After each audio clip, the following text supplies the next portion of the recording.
प्रिय दोस्तों, नमस्कार। जैसे ही घर वालों की मौत को सोचता हूँ, उनकी मौत की याद आती है मुझे कि वो कहीं मर ना जाए, तो घबरा जाता हूँ मैं।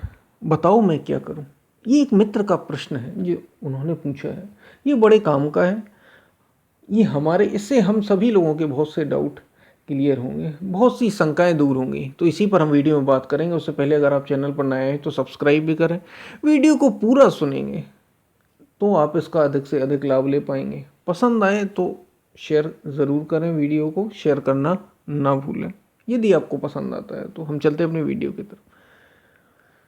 जैसे ही घर वालों की मृत्यु की याद आती है, मौत की याद आती है, घर वाले यानी जो हमारे प्रिय हैं, जो हमारे अपने हैं, जिन्हें मैं अपना मानता हूँ, वो मेरे घर वाले हुए।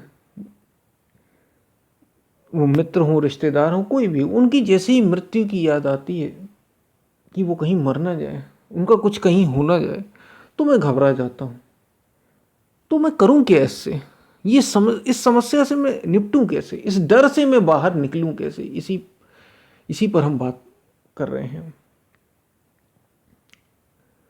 अर्जुन के सामने क्या प्रश्न था? अगर हम गीता से उदाहरण लें, क्योंकि हम लेते तो वही है ना, उदाहरण हम वही लेते हैं जो घटनाएं हो चुकी हैं और जिनका समाधान दिया जा चुका है।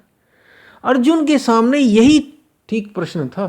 बस वो युद्ध में खड़ा था और मारने वाला वो स्वयं था, और उसके प्रियजन सामने खड़े हुए थे। कोई पितामह था, कोई गुरु था, कोई उसके चचेरे भाई थे अर्जुन के। और वो ये देख के ही घबरा जाता है और गांडीव हाथ से छूट जाता है और भगवान श्री कृष्ण से कहता है, तरह तरह की उन्हें बातें बताता है। ठीक यही लगभग लगभग यही परिस्थिति थी। बस ये है कि हमें हमारे मन में आ रहा है वो चीज, अर्जुन के सामने ही वो चीज उपलब्ध थी, वो घटनाएं सामने थी अर्जुन के। तो भगवान श्री कृष्ण अर्जुन को क्या समझाते हैं कि अर्जुन, जिनको तू ये जान रहा है, अर्जुन को तो भगवान श्री कृष्ण युद्ध के लिए तैयार कर देते हैं कि इनसे तू भली प्रकार युद्ध कर, क्योंकि अगर तू नहीं भी चाहता तो भी ये मेरे द्वारा मारे जाएंगे, इनका मरना निश्चित है। और जो वास्तव में मरता नहीं, तू वो तो देख, ये पितामह भीष्म का शरीर बस मर रहा है, पितामह भीष्म कहीं नहीं जा रहे।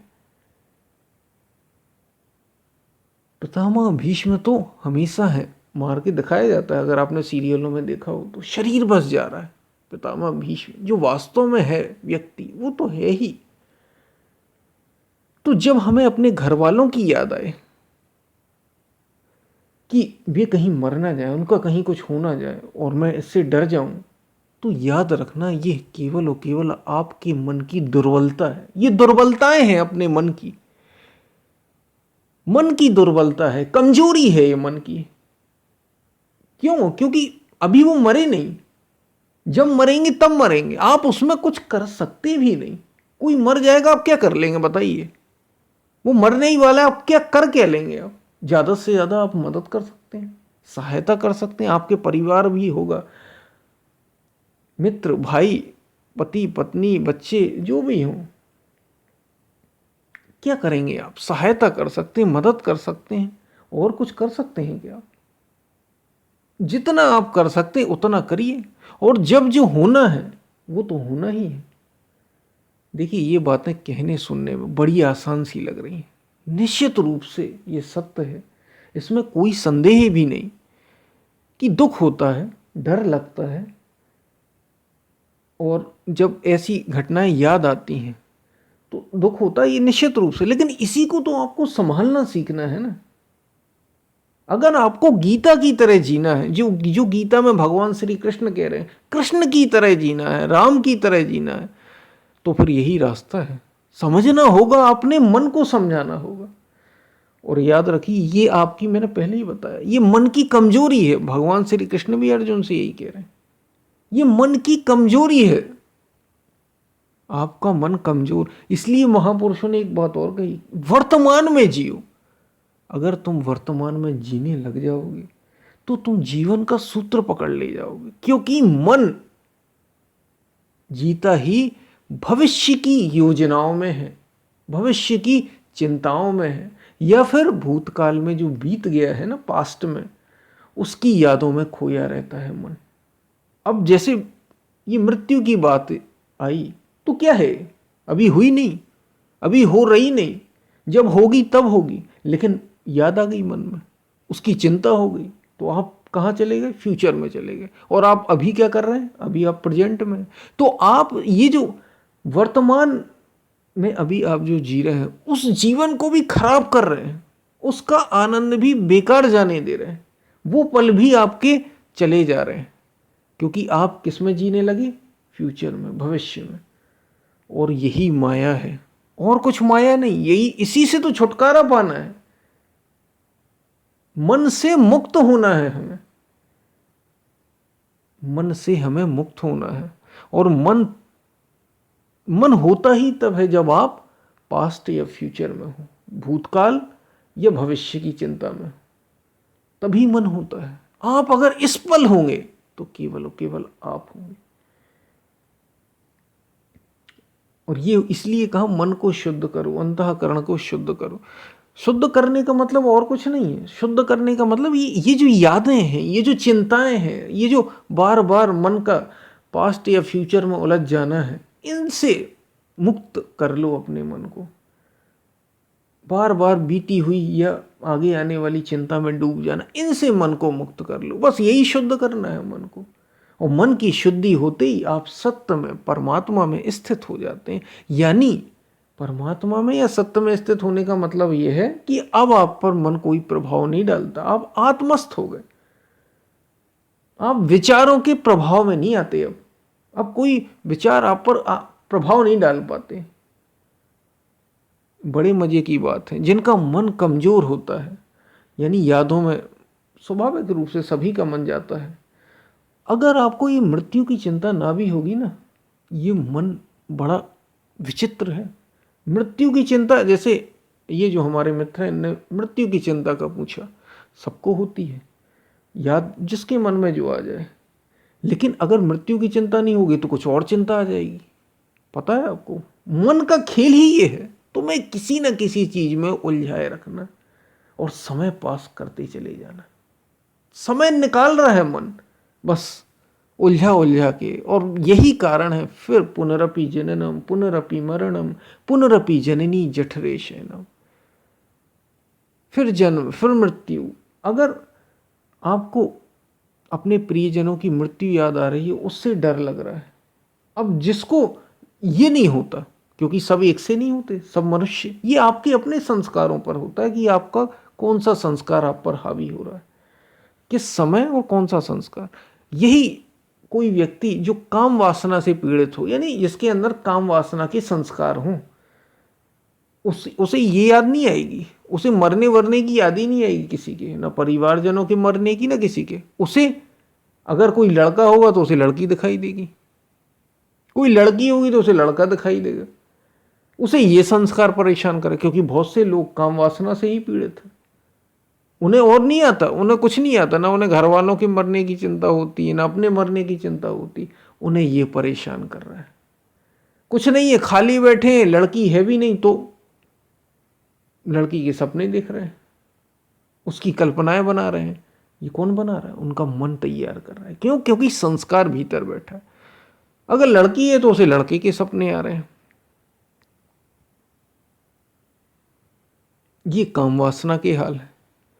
अगर आप में ये सब नहीं है तो जो जैसे क्रोधी होता है, आपकी कोई इच्छा पूरी नहीं हुई, उसके अंदर क्रोध आ गया, वो दूसरे पर आपने अपनी भड़ास निकाल दी, गुस्सा निकाल दी दूसरे पर, फिर गुस्सा फिर गुस्सा फिर गुस्सा, क्रोध क्रोध क्रोध, दूसरे पर गुस्सा ही गुस्सा निकालता रहता है।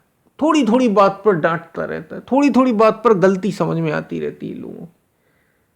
कुछ नहीं तो ये करने लग गए। यानी कुल मिलाकर मन आपको उलझाए हुए। और अगर ये भी नहीं किया तो पैसा कमाना पैसा कमाना पैसा कमाना, बड़ा होना बड़ा होना बड़ा होना, पद चाहिए, कोई नाम चाहिए, यानी किसी ना किसी में कुल मिलाकर मन आपको उलझाए हुए। इसको समझिए, ये कमजोरियां हैं मन की, दुर्बलताएं हैं। हमारे महापुरुषों ने कहा कि ये सब दुर्बलता है। भली प्रकार मन से तू ऊपर उठ, अपने को ऊपर उठा। तू शरीर नहीं है, तू कोई मन नहीं है, ये समझ तो, ये कोई दूसरे में नहीं घट रहा, तुम्हारे अपने भीतर घट रहा है। ये जो डर लग रहा है हमें जैसे मृत्यु का, यही परिस्थिति अर्जुन के सामने भी थी। अर्जुन को डर लग रहा था। भगवान श्री कृष्ण कह रहे हैं तू युद्ध कर, ये धर्म के लिए है। वास्तव में आपको अगर इन सब से मुक्ति चाहिए, मन की इन कमजोरियों से, दुर्बलताओं से, तो भीतर का रास्ता अपनाना होगा, भीतर मुड़ना होगा। आत्मज्ञान इसी के लिए तो है। आत्मज्ञान और किसी चीज के लिए थोड़ी है कि हमें किसी को सर्टिफिकेट दिखाना है कि भाई हमने आत्मज्ञान पा लिया, ये लो हमारा सर्टिफिकेट। आत्मज्ञान अपनी शांति के लिए। यही जो चिंताएं जो बेकार की हैं, किसी काम की नहीं है आपके, जो होना है वो होना ही है, क्या कर सकते हैं आप बताइए। लेकिन ये अभी कितना आसान लग रहा है, कितना आसान लग रहा है, कहने में तो बड़ा आसान है, लेकिन जब परिस्थिति आती है तो होश उड़ जाते हैं। ये भी ठीक तब होगी जब आप बार बार इसका चिंतन करेंगे, ध्यान करेंगे, साधना करेंगे, समझेंगे इस चीज को और जीवन में ऐसे उतारेंगे, ऐसे जिएंगे। जो कबीर ने कहा, जो नानक ने कहा, जो आदि शंकराचार्य ने कहा, जो बुद्ध ने कहा, ये ऐसी बातें थोड़ी हैं। इनको जीवन में उतारना होगा, अपने मन को उस स्तर पर चेतना का तल उठाना होगा तुम्हें, तब जाके इस मन से मुक्ति पाई जा सकती। नहीं तो ऐसे ही जैसे आपको मृत्यु की चिंता है, सब मन की कमजोरी है। और मैं तो बड़ी मजे की बात है कि हम मन है नहीं, यानी मैं मन नहीं हूं, लेकिन मैं मन से दूर हो सकता नहीं। मैं शरीर नहीं हूं। जैसे ये मैं बोल रहा हूं, आप सुन रहे हैं, हम सुन तो शरीर के माध्यम से ही रहे हैं, भले ही सुनने वाला अलग है और जिसके माध्यम से सुन रहा है वो अलग है। शरीर के माध्यम से ही मैं बोल पा रहा हूँ, इन इंद्रियों से ही बोल पा रहा हूँ, सहायता इन्हीं की ले रहा हूँ, शरीर की ले रहा हूँ, लेकिन मैं शरीर नहीं हूँ। इसको बार बार याद करना है, बड़े मजे की बात है, उससे अलग भी नहीं हो सकता मैं। सहायता इन्हीं की लेनी पड़ रही है, मन की ही सहायता लेनी पड़ रही है। ये विचार मन से ही तो आ रहे हैं, कहां से आ रहे हैं? बोल तो मन से ही रहे हैं ना, तो सहायता भी लेनी है और इनसे असंग भी अपने को जानना है।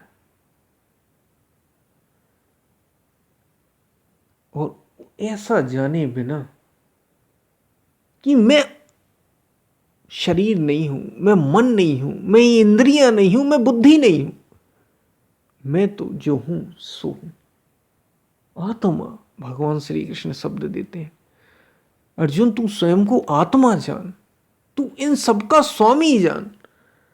अर्जुन यही कह रहा है कि आप कह रहे हैं, भगवान श्री कृष्ण कहते हैं इस मन को तू भली प्रकार जीत। अर्जुन घबरा जाता है कि मन तो थोड़ी देर में कहीं चला जाता है, थोड़ी देर में फिर कहीं चला जाता है, फिर किसी चिंता में, फिर किसी चिंता में, इसको कैसे जीतूं? भगवान श्री कृष्ण तब यही कहते हैं कि अर्जुन तू आत्मा है, तू इन सब का स्वामी है, इन सब का नियंत्रण करता है। ऐसा समझ कि तू राजा है और ये तेरे गुलाम। तू इसे भली प्रकार जीत सकता है, इस मन को। किसके द्वारा? फिर क्या बताते हैं? अभ्यास और वैराग्य के द्वारा। अभ्यास किसका? मन को बार बार लगाने का, सत्य की ओर लगाने का, बार बार याद दिलाने का कि मैं हूं क्या। इस ओर बार बार, चाहे वो ध्यान के माध्यम से, सुमिरन के माध्यम से, नाम जप के माध्यम से, कई सारी विधियां हैं। और वैराग्य, वैराग्य किससे? संसार से। ये मेरे हैं, ये मेरे, जैसे अभी ये जो प्रश्न आया कि मेरे परिवारजन, ये तेरे हैं ही कब भाई? ये जो परिवारजन है, तू पहले किसी और के साथ था, कुछ समय बाद किसी और के साथ होगा, इस जन्म में तू इनके साथ है। ये तेरा शरीर तेरा नहीं है। ये जो ममत्व के धागे हैं ना कि मेरे रिश्तेदार, मेरा परिवार, मेरे बंधुजन, जब तुम्हारा जन्म नहीं हुआ था तो ये तुम्हारे नहीं थे। और जब भगवान श्री कृष्ण यही बता रहे हैं अर्जुन को कि अर्जुन, जन्म के पहले मनुष्य शरीर वाला नहीं होता और जन्म के बाद भी शरीर वाला नहीं होता। ना तो कोई रिश्तेदार होते हैं, ना कोई माता पिता भाई बंधु कुछ भी होते। वास्तव में सत्य ही, आत्मा ही सदा से तुम्हारी मित्र है, सदा तुम्हारे साथ है। इसलिए उसको ही तू अपना जान, इनको तू अपना ना जान। ये वास्तव में तेरे अपने नहीं है, ये तो बस साथी हैं जो बदलते रहे हैं। इसलिए तू इनको वास्तव में सच्चा मत जान। तो ये जो ममत्व तो हमारा फैला हुआ है, इनके प्रति वैराग्य, क्योंकि जब तक लोगों में मोह ममता बनी रहेगी, ये मेरे अपने, ये मेरे अपने, तो जब उन्हें कोई भी कष्ट होगा तो तुम दुखी हो जाओगे। एक तो मैं हूं और दूसरा मेरा है। तुम्हारी चीज को कोई नुकसान, जैसे लोगों को केवल लोगों से ही मोह नहीं होता, अपनी चीजों से भी हो जाता है। किसी को मकान से होता नहीं, मोह हो जाता है, ये मेरा मकान है, मकान है, मेरा मकान है। तो पागल हुए जा रहे हैं एक मकान के पीछे, मैं इसे नहीं जाने दे सकता। वो समझ ही नहीं रहे हैं। इनको त्याग, इनसे वैराग्य चाहिए। ये मैं हूं, मैं से और मेरा से। ये शरीर आपका नहीं है। आप मकान, मिट्टी के मकान की बात कर रहे हैं। आप खुद, आपकी ये जो आंख नाक कान इंद्रियां, ये भी धीरे धीरे छीण हो रहे हैं, नष्ट हो रहे हैं। ये आपके नहीं है। और आप लोगों को कि ये मेरे माता है, ये मेरे पिता है, ये मेरे भाई हैं, बंधु, इनको अपना माने चले जा रहे हैं। सब तो समय समय पर अपनी यात्रा अपने संस्कारों के साथ आ रहे हैं, रह रहे हैं और चले जा रहे हैं। आप भी हमेशा के लिए नहीं आए यहां शरीर से। अगर आप अपने को आत्मा आपने नहीं जाना तो आप शाश्वत होंगे भी नहीं, सदा होंगे भी नहीं। इसलिए तू अर्जुन अपने को आत्मा जान, तू अपने को पहचान ले एक बार। और इसके लिए मन को जीतना होगा, इन इंद्रियों को जीतना होगा, इन्हें अपने वश में करना होगा। उपाय है अभ्यास और वैराग्य के द्वारा। इनको भली प्रकार जीता जा सकता है। तो इनको जीत, ये मन की दुर्बलताओं को जीत, अपने को पहचान लो, अपने को पहचान लो। इसलिए आत्मज्ञान बहुत जरूरी है। और यही आत्मज्ञान ही इन सब दुर्बलताओं से, कि हमें डर लगता है, हमारे कौन प्रियजन है, इन सब अज्ञान की बातों से हमें मुक्ति दिला सकता है। बार बार इनका चिंतन करना, बार बार आप भूल जाएंगे, बार बार मन उसी ओर जाएगा। इसलिए वैराग्य चाहिए। अभ्यास किसका? इन्हीं चीजों का, दोहराने का। इसको बार बार, मैं कौन हूं, ये बार बार याद दिलाने, फिर याद दिलाओ, फिर याद दिलाओ। शरीर नहीं, मन नहीं। सुमिरन करो, चिंतन करो, साधना करो, ध्यान करो। इतने सारे माध्यम हैं। और कुल मिलाकर टिकना इस क्षण में है, इस पल में है। अगर आप वर्तमान में जीने लग गए, इस पल जीने लग गए, तो आप सत्य के साथ हैं। क्योंकि सत्य ना तो भविष्य में होता है, ना भूत में होता है, अगले पल भी नहीं वो, और जो बीत गया उस पल में भी नहीं। वो तो बस अभी है, इस पल है, इस क्षण। और यही मुक्ति है, यही मुक्ति, यही मोक्ष, और कुछ भी नहीं। तो ये बातें आपको समझ में आई होंगी। मृत्यु तो आत्मा की होती ही नहीं, मृत्यु तो शरीर की है, 5 तत्वों की है। इस पच छिति जल पावक गगन समीरा, पंच रचित अति अधम शरीरा। ये 5 तत्वों से मिलकर बना शरीर है। इसकी मृत्यु निश्चित है। और ये आप है ही नहीं। आत्मा कभी ना तो जन्मती है ना मरती है। सवाल ही नहीं होता मरने का। मरता तो शरीर है, आता जाता शरीर है। तो फिर व्यर्थ में रोने की बात ही क्या, घबराने की बात ही क्या।